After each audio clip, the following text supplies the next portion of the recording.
大家好，欢迎来到快乐手工。今天我给您带来的呀是一款非常实用的小包，那它呢又可以当成化妆包，还可以当成包中包。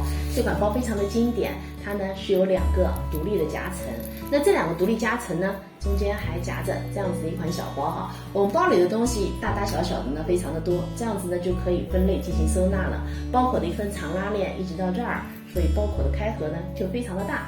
接下来我就把它的制作过程分享给您。先来介绍包用到材料和尺寸，这两片呢是主体材料，它是面子，这个是里子。这块材料长度呢是35厘米，宽度呢24厘米。我在反面呢烫了50克的无纺衬，那我们是需要打掉角的，这儿3厘米，这儿6厘米。这两份呢是里子材料哈。今天的里子呢和以往不一样，它是分开的，是两片哈。材料的长度呢是24厘米，高度呢是18.5厘米。这儿呢和这儿也是一样，打掉角，但这里呢是4厘米，这边呢3厘米。这是里边夹层口袋的材料，一共呢4份，它们的尺寸是一模一样的，长度呢18厘米。高度呢13厘米，那我在这两份印花的材料后边呢烫了50克的无纺衬。这个口袋呢需要16厘米长的一根拉链，这些呢是包口拉链的材料，4根边条，那其中2根呢我也烫了50克的无纺衬，它们长度27厘米，宽度呢3厘米。我们还需要一根30厘米长的拉链。接下来呢我们就可以动手开始制作了。首先呢我们在包口拉链的这头做一个布套，那我们拿出一块布头呢，这个布头长度8厘米，宽度5厘米，我们把它垫在这个拉链下边，然后这样子车一条线。这条线车好以后呢，我们把布片向上翻，然后两边各折近1厘米，折好以后呢，这边折下来，然后把多余的这个部分塞进这个里边哈。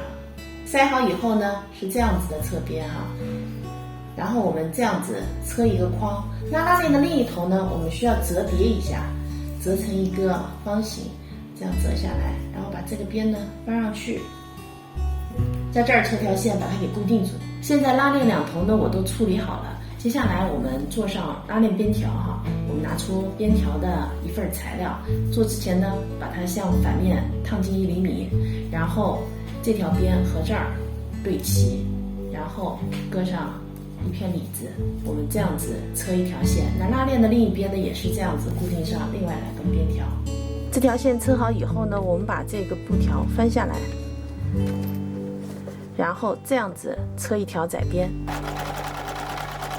边条车好以后呢，我们现在把这根长拉链固定在我们的主体材料上。我们拿出主体材料的面子，把这个拉链呢正面和正面相对搁上去。搁的时候呢，两边各留1厘米，然后盖上我们的里子材料，正面冲下，车上这条线，这边呢和拉链的另一边车在一起。现在拉链和主体材料呢我们就组合在一起了。接下来呢我们开始做里边的小夹层。我们拿出材料和拉链，和做长拉链一样，我们呢也是在拉链的两边分别固定上面料。夹层拉链车好以后呢，我们拿出主体材料，我把它搁在两片里子中间，那底部呢对齐，然后车一道线，两边各留1厘米不车。底边这条线车好以后呢，我们来做2个侧边。那我们把里子的这个角对准里边侧边的这个角，那2片里子夹着我们中间的夹层材料。那我们这样子车一条，前面的5毫米不车，那这边呢也是一样的。侧边车好以后呢，我们来做底角，我们把底角的材料叠齐，然后这儿车一条，这儿车一条，2个底角车好以后呢，我们再把面子上的2个侧边和底角做上。那今天的反口呢，我们留在面子的侧边上。现在我把包呢翻到了正面，那我又在包口呢车了一圈窄边。